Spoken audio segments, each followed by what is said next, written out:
A presentar a esta hora a Pablo Armijo, que es abogado penalista, que se suma también a nuestra conversación con Andrea Castro, a la espera también de que vuelva a sumarse Pancho Sanfurgo, que está justamente a la salida de la Fiscalía Arauco. Gracias, Pablo, por estar con nosotros.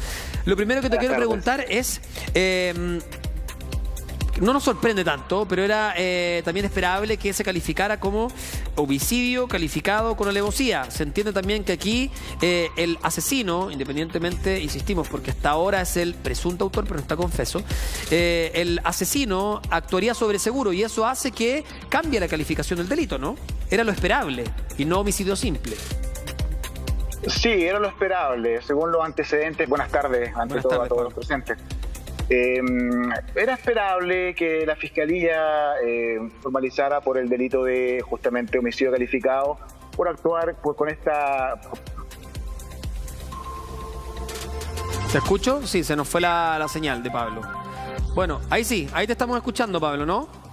¿Sí, me escuchan? Sí, te escuchamos bien. ¿Me escuchan bien? Sí, ahí estás bien. Perfecto. Sí, era muy propio que la Fiscalía hubiera formalizado por el homicidio calificado por actuar sobre seguro. Ahora, a lo largo de la investigación, obviamente esto está recién comenzando, se está desarrollando esta audiencia, sin duda alguna la defensa, como abogado defensor del imputado, va a intentar establecer que las pruebas presentadas por el Ministerio Público no son suficientes para los efectos de poder eventualmente solicitar la cautelar de prisión preventiva que el tribunal acceda. He escuchado a varios abogados señalando, incluso a la Fiscalía, lo poco que logré escuchar, que venía viajando en el intertanto, y sin duda alguna que son estas audiencias que a uno como abogado lo tiene muy atento para el desarrollo de la misma. Y sin duda alguna que la audiencia de formalización, control de detención y formalización, las pruebas que se acompañan son pruebas indiciarias, son los primeros antecedentes que se tienen. Pero esos antecedentes tienen que ser contundentes para los efectos de romper la presunción de inocencia. Esta persona es inocente hasta que no se demuestre lo contrario. ¿Pablo? Existe un juicio público. Pero también ¿Sí? se hablaba y se señalaba que probablemente la prisión preventiva iba a ser para evitar que se escapara, ¿no? Nos piden, por favor, perdón, de dirección que gires tu teléfono porque no podemos ver bien tu imagen. Girar el teléfono. Espérate. Ahí sí, ahí me dicen que sí. Ahí está perfecto. ¿Puede ser? Ya, sí, ahí perfecto. está perfecto. Perfecto, sí. Disculpa, Humberto, lo último, arreglando el teléfono no alcancé a Te escuchar. decía que probablemente algunos esgrimían que la prisión preventiva se podría decretar para evitar que se fugue, considerando también todos los detalles que hemos escuchado esta mañana y la eventual condena que puede caer sobre él.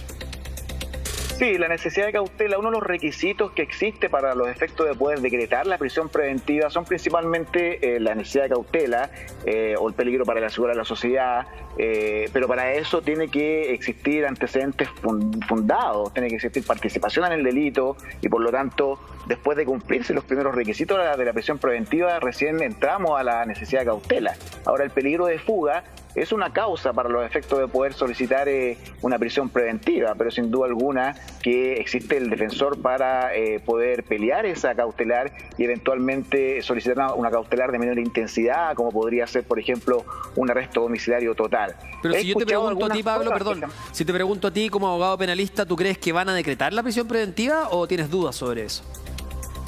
Tengo dudas, sí, tengo dudas. La realidad es que debemos señalar que este es un juicio que ha sido muy mediático. La realidad es que la actividad de la opinión pública, del periodismo, ha generado que esto, que el pequeño Tomás lograra ser encontrado. En otros casos hay muchas personas que se extravían, que se pierden y no tienen la misma suerte que ha tenido de una u otra forma, suerte en el sentido de poder encontrar al pequeño Tomás. Hay algunos casos que quedan sin resolución, porque esto comienza como una presunta desgracia, como una persona que se extravió. Sí, a mí lo que me deja dudas respecto a esto y a la prisión preventiva tiene que ver también con cómo va a reaccionar la gente. Hemos visto que el día en que lo trasladan, porque, ojo, es el único detenido y a pesar de que todavía no ha sido enjuiciado, hay mucha ira y rabia contenida de parte de la ciudadanía, de gran parte de ella. El día que lo trasladan, Pablo, el cuartel de la PDI de Leu queda hecho trizas, se rompen todos los vidrios, hay mucha rabia, hay personas que hoy día todavía están yendo al penal donde él está recluido a gritarle a la entrada. Va a ser muy difícil si es que no se decreta la prisión preventiva. ¿Qué va a pasar con él también? Es que por lo mismo, Humberto, yo creo que aquí la Fiscalía debería haber ocupado otra forma de comparecencia. Hay diferentes formas de solicitarle a una persona que comparezca a un tribunal para los efectos de ser investigado. La regla general es de la comparecencia en la citación. Esto no fue un delito en carácter de flagrancia, porque de otra forma no fueron dentro de las primeras horas, entonces podría eventualmente haber efectuado el Ministerio Público, haber citado como una forma de comparecer a este tío y haber efectuado una investigación y no haber generado justamente lo que se generó, apuntar inmediatamente a quien tenías más cerca. Sí. Creo, por lo que he escuchado, las pruebas no son tan contundentes como para los efectos de haber eventualmente decretado una medida cautelar como la detención. Hay que entender que la detención es una medida cautelar que requieren ciertos requisitos para los efectos de poder ser decretada, que son igual de graves los requisitos. Sí, es complejo eso, sobre todo porque aquí hay contradicciones en su declaración, y son muchas, de hecho las narró el fiscal. Los quiero invitar a todos a revisar otro momento de parte del fiscal en la audiencia de formalización, que tiene que ver con una familiar de Tomás, María Paz, que ella dice que vio un momento en que el tío abuelo de Tomás, Jorge Eduardo Escobar, daba especies de directrices para decir qué es lo que había que decir y qué no. Aquí está el fiscal y luego lo conversamos acá. Como a eso de las 14 horas, al ingresar a mi casa, veo a mi tío, quien no estuvo en la mañana, estaba hablando con mi familia, mis hermanas mayores, creo que una prima, mi pololo y una vidente, donde nos explicaba con sus manos el recorrido que hizo con Tommy, donde al terminar de decir todo eso nos dice que la idea es que todos dijéramos lo mismo, que los antecedentes que nosotros diéramos cuando nos entrevistara la policía sean los mismos, porque si algo salía diferente podría ser sospechoso. Todo esto lo vi explicar con las manos, no le vi hacer ningún dibujo. Pancho Sanfurgo, volvemos contigo. Claro, información clave, ¿no? La que relata el fiscal José Ortiz respecto a esta familiar que habría escuchado al tío abuelo, que es el único detenido y que estamos en proceso de formalización, haber dado directrices, órdenes a la familia. Ojo, que también se contradice con la timidez que habían hablado antes, ¿no? Haber dado órdenes para decir qué es lo que se tenía o qué no se tenía que decir. Esto es algo que es tremendamente relevante, porque si bien toda la familia de Jorge Eduardo Escobar cree firmemente en su inocencia, estos relatos dicen lo contrario. Estos relatos hablan de una familiar directa que estaba en la casa. De hecho, María Paz es quien recibe el llamado a las 8:24 por parte de Jorge Eduardo Escobar diciéndole: se me perdió Tomasito. Llegó a la casa y ahí ella se da vuelta y le pregunta a Estefanía: Estefanía, ¿Tomás llegó? No, no ha llegado.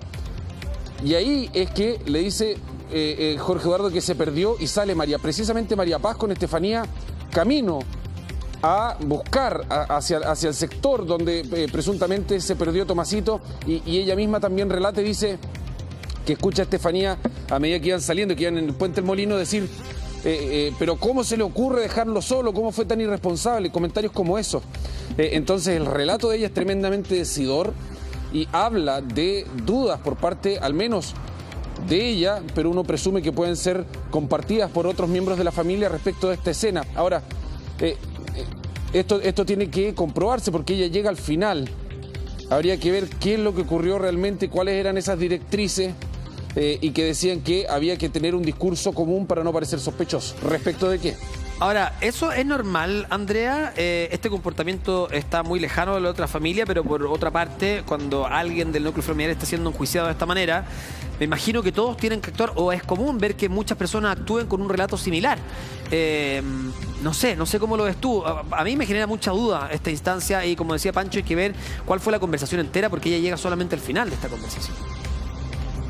Sí, lo que pasa es que, claro, es normal que a veces traten de ponerse de acuerdo en los relatos y en el discurso, pero finalmente en algún momento, cuando es mucha la gente que está involucrada, en algún momento algunos de las personas que están declarando en el fondo van a cometer algún error. Si eso es lo que finalmente uno va investigando, lo que se está investigando, porque en algún momento alguno de ellos va a tener que contradecir la opinión de otros, y eso es lo que ha ido pasando poco a poco, que finalmente los discursos se han ido contradiciendo y han aparecido otros familiares ya no tan cercanos, en donde ya no existe esta necesidad tan fehaciente de defender en el fondo a tu pariente cercano, que también es normal y se entiende, pero de repente aparecen ahora otros intervinientes otros parientes, otras personas que ya no son tan cercanas a él y que van a ir relatando la verdad, porque además a medida que uno se va sintiendo más presionado, van obviamente con mayor prontitud diciendo qué fue lo que efectivamente pasó.